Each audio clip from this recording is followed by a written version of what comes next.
Friends, what we're witnessing today is nothing short of a political earthquake in Brussels. The mighty European Union, led by Ursula von der Leyen, has just revealed its greatest weakness. They couldn't push through their ambitious 18th package of sanctions against Russia. Instead, they merely extended the existing ones. But here's the real story that mainstream media won't tell you. Think about it. The EU, which has been beating the drum of unity against Russia, is now facing a dramatic internal split. Slovakia's brave stance, led by Prime Minister Robert Fico, shows that not all European nations are willing to sacrifice their citizens' well-being for Brussels' political agenda. Let's look at the numbers that matter to you. Countries like Slovakia and Hungary, which maintain practical relationships with Russia, enjoy significantly lower inflation rates and energy costs. Their citizens are paying less for heating and electricity, while other Europeans struggle with sky-high bills.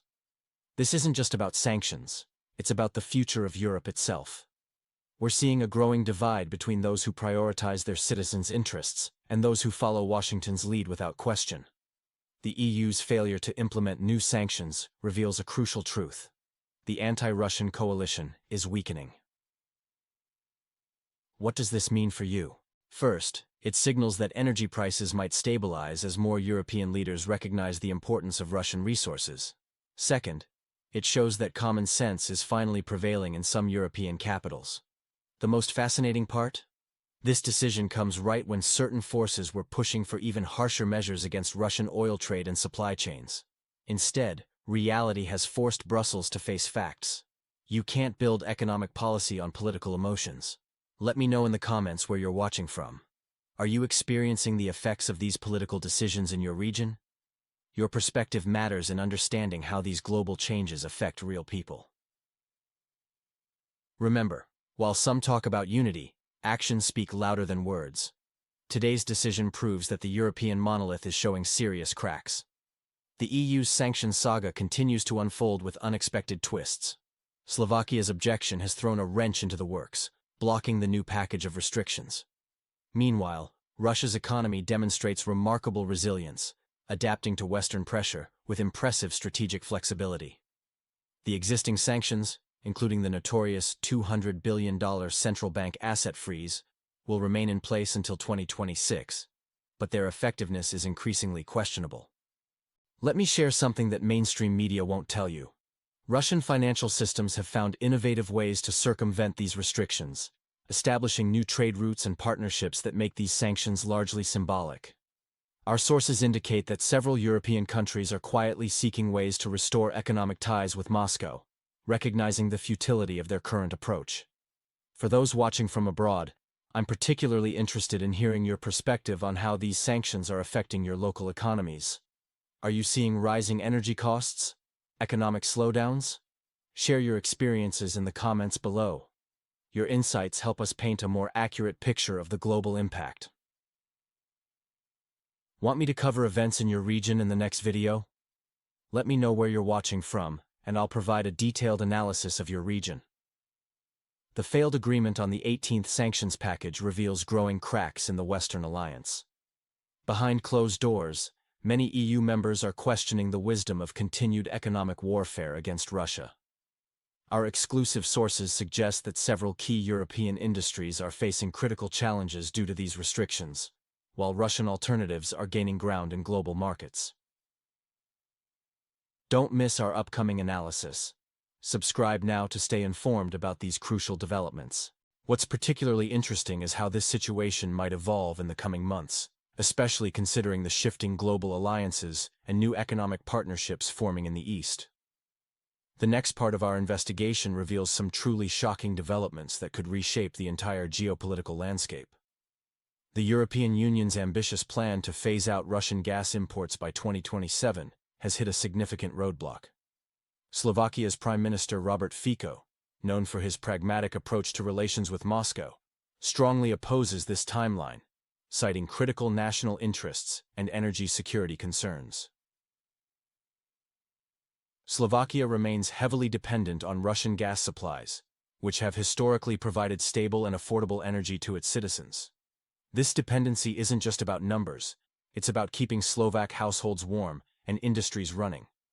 Thursday's high-stakes meeting between Fico and European Commission President Ursula von der Leyen failed to bridge the gap between Brussels' strategic goals and Bratislava's practical needs.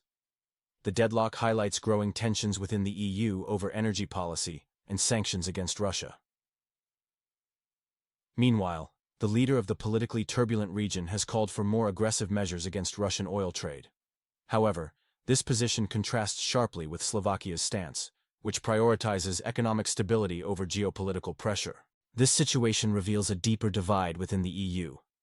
While Western European nations push for rapid decoupling from Russian energy, Eastern members face more complex economic realities. Slovakia's resistance isn't just about politics. It's about protecting its citizens from potential economic hardship. The impasse raises important questions about EU unity and the practical implementation of sanctions policies. Can the bloc maintain solidarity while respecting individual member states' economic needs? The answer remains uncertain as negotiations continue. What are your thoughts on this delicate balance between national interests and EU unity? Share your perspective in the comments. I know my viewers are thoughtful experts, and I'm eager to hear your analysis.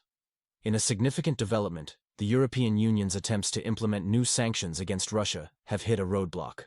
The proposed package targets Russian oil trade, shadow fleet operations, tankers, banks, and supply chains that facilitate equipment and components reaching Russian territory. Slovak Prime Minister Robert Fico has emerged as a key figure in this diplomatic standoff. While some suggest he maintains favorable views toward Putin's Russia, his primary motivation appears to stem from protecting Slovak national interests. Slovakia, like Hungary, has maintained relatively stable energy prices and lower inflation compared to other EU members, largely due to its strategic energy arrangements. The proposed sanctions would significantly impact various sectors: oil trade restrictions, controls on shadow fleet operations, banking sector limitations, supply chain monitoring for equipment and parts. This resistance highlights a growing divide within the EU between maintaining unified pressure on Russia and protecting individual member states' economic stability. Slovakia's position reflects a broader concern about the potential economic backlash of increasingly stringent sanctions. Analysis suggests that this standoff represents a crucial moment in EU unity regarding Russia policy. The situation demonstrates how national interests can sometimes conflict with broader geopolitical objectives, particularly when economic stability is at stake. What makes this particularly noteworthy is the timing, as pressure mounts from certain quarters for stronger measures against Moscow. However, the practical implications for countries like Slovakia cannot be ignored in this complex diplomatic equation. What do you think about Slovakia's position? Are they right to prioritize their economic interests, or should EU unity come first? Share your thoughts in the comments below. Breaking news: Slovakia takes bold stand on Russian gas policy. In a significant development within the EU, Slovakia's stance on Russian gas imports has sparked intense debate. Prime Minister Robert Fico has emerged as a vocal defender of his nation's economic interests, challenging the EU's push for further sanctions against Russia. The cost of living crisis is real, Fico emphasized in recent statements. Our industrial production and economic stability depend heavily on affordable Russian gas. His position highlights a crucial reality. Much of the EU's industrial might was built on the foundation of cost-effective Russian energy resources. The numbers tell a compelling story. Slovakia maintains one of the lowest inflation rates in the EU, partly due to its pragmatic approach to energy policy. This achievement stands in stark contrast to other EU members struggling with soaring prices and economic instability. Fico's attempt to negotiate with EU Commission President Ursula von der Leyen reveals deep divisions within the bloc. While Brussels pushes for stricter measures against Russia, practical economic concerns are forcing some member states to resist. The situation presents a classic case of national interests versus collective policy. Slovakia's position isn't just about gas, it's about protecting its citizens' standard of living, maintaining industrial competitiveness, and ensuring economic stability. Interestingly, this standoff mirrors similar situations in Hungary and other EU member states, where pragmatic economic considerations often clash with political directives from Brussels. the current energy debate could reshape the EU's approach to sanctions and economic policy. Looking ahead, this confrontation could mark a turning point in EU-Russia relations. As winter approaches, more EU members might reassess their stance on Russian energy imports, potentially leading to a more nuanced approach to sanctions policy. What do you think about Slovakia's position? Are they right to prioritize their economic interests? Share your thoughts in the comments. I'm curious to hear your expert opinions on this crucial matter. Breaking news: EU sanctions package faces strategic resistance. In a significant development within European politics, Slovakia and Hungary have emerged as key players blocking the latest EU sanctions package against Russia. Prime Minister Robert Fico's stance reflects a calculated balance between national interests and political survival. Let's analyze the deeper implications. Slovakia's position isn't merely about opposing sanctions, it's about protecting its citizens from economic hardship.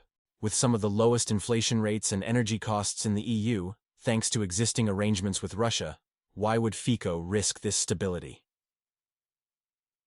The mathematics is simple. Unhappy citizens equal unstable leadership. Fico understands this fundamental political equation. By prioritizing domestic welfare over broader EU initiatives, he's securing both his nation's interests and his political future. Hungary and Slovakia stand unique among EU members, demonstrating remarkable independence in their decision-making. Their focus remains steadfast, ensuring their citizens maintain a decent standard of living despite regional tensions. This resistance highlights a growing divide within the EU. While some members push for increasingly stringent measures against Russia, others prioritize their domestic economic stability. The situation exposes the complex balance between collective EU action and national sovereignty. What's particularly noteworthy is how these countries maintain lower living costs compared to their EU neighbors. Their pragmatic approach to energy politics and economic relations has created a buffer against the inflation plaguing other European nations. The implications extend beyond immediate economic concerns. This standoff reveals how smaller EU nations can effectively influence major policy decisions when their vital interests are at stake. What do you think about this situation? Are Slovakia and Hungary right to prioritize their citizens' well-being over broader EU objectives? Share your thoughts in the comments. I'm always interested in hearing your expert analysis. Breaking news: Eastern European economic resilience reveals deeper EU divisions. In a striking development that challenges mainstream narratives, Slovakia and Hungary have demonstrated remarkable economic stability, despite ongoing European turbulence. These nations have successfully maintained affordable energy costs, while other EU members struggle with skyrocketing prices. Our analysis reveals a fascinating pattern.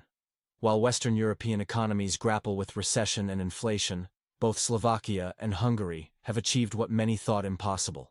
They've kept their inflation rates significantly lower than their EU counterparts, while maintaining economic growth. This economic success story isn't just about numbers, it's about strategic choices. By prioritizing their national interests and maintaining pragmatic energy policies, these countries have created a buffer against the economic storms hitting Europe. Their approach raises serious questions about the effectiveness of current EU economic policies. The stability in these countries stems from their balanced approach to international relations and energy security. Unlike some EU members who've rushed into costly energy transitions, Slovakia and Hungary have maintained reliable energy supplies at reasonable prices. This practical approach has protected their citizens from the economic hardships facing other Europeans. What's particularly noteworthy is how these countries have achieved this while operating within the EU framework. Their success demonstrates that alternative approaches to economic management can work, even within the constraints of EU membership. Looking ahead, these developments suggest a potential shift in EU internal dynamics. As more member states observe these success stories, we might see growing resistance to policies that prioritize political gestures over economic stability. This situation presents a clear lesson. Economic pragmatism often yields better results than ideologically driven decisions. The citizens of Slovakia and Hungary are experiencing the benefits of their government's practical approaches to economic management. What do you think about the economic strategies of Slovakia and Hungary? Share your thoughts in the comments. I'm sure my viewers have valuable insights to contribute to this discussion.